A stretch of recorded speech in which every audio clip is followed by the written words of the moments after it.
श्री कृष्ण गोविंद हरे मुरारी, हे नाथ नारायण वासुदेवा। हरे कृष्णा। आप सभी का दिन शुभ और मंगलमय हो।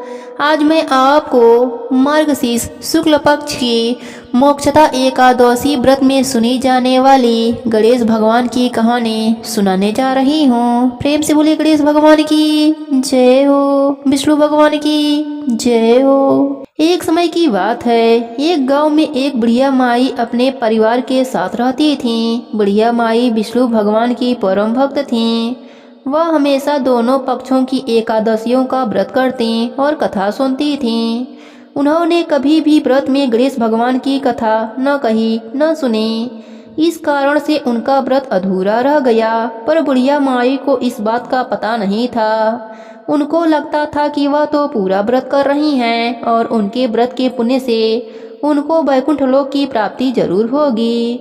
देखते ही देखते बुढ़िया माई की मृत्यु हो गई। उन्हें लेने यमलोक के दूत आए और वह देखकर घबरा गईं और बोलीं, मैंने जीवन भर विष्णु भगवान की भक्ति श्रद्धा भाव से किया, एकादशी का व्रत किया, एकादशी व्रत की कथा सुनी। मुझे तो लेने वैकुंठ लोक का विमान आएगा, मैं आपके साथ नहीं चलूंगी।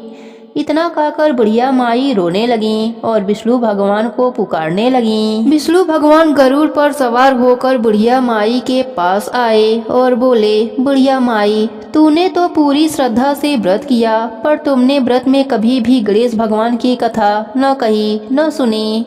इसी कारण से तेरा व्रत अधूरा है। बुढ़िया माई विष्णु भगवान से जीवन दान मांगने लगी ताकि वह एकादशी का व्रत करके उसका पूरा पुण्य प्राप्त कर सके। इस प्रकार बुढ़िया माई को विष्णु भगवान ने 2 साल के लिए फिर जीवित कर दिया। अब बुढ़िया माई जीवित होते ही गणेश भगवान का नित्य नियम करना चालू कर दिया।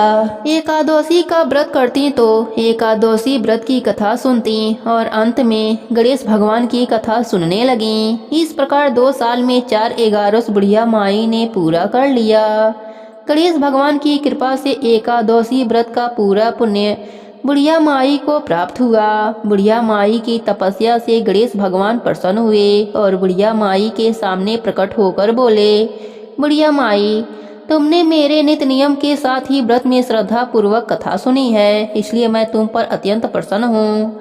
मैं तुम्हें आशीर्वाद देता हूँ कि जब तक यह पृथ्वी रहेगी तब तक तुम्हारे इस तपस्या का गुणगान लोग करते रहेंगे। साथ ही एकादशी व्रत में तुम्हारी भक्ति की इस कथा को जो भी मनुष्य प्रेम पूर्वक सुनेगा उसको व्रत का संपूर्ण फल प्राप्त होगा। गणेश भगवान बुढ़िया माई पर प्रसन्न होकर बुढ़िया माई का घर अन्य धन से भर दिया। साथ ही रिद्धि सिद्धि का वास करके अंतर ध्यान हो गए। 2 साल बीतने पर बुढ़िया माई की मृत्यु हुई। इस बार उन्हें लेने वैकुंठ लोक का विमान आया।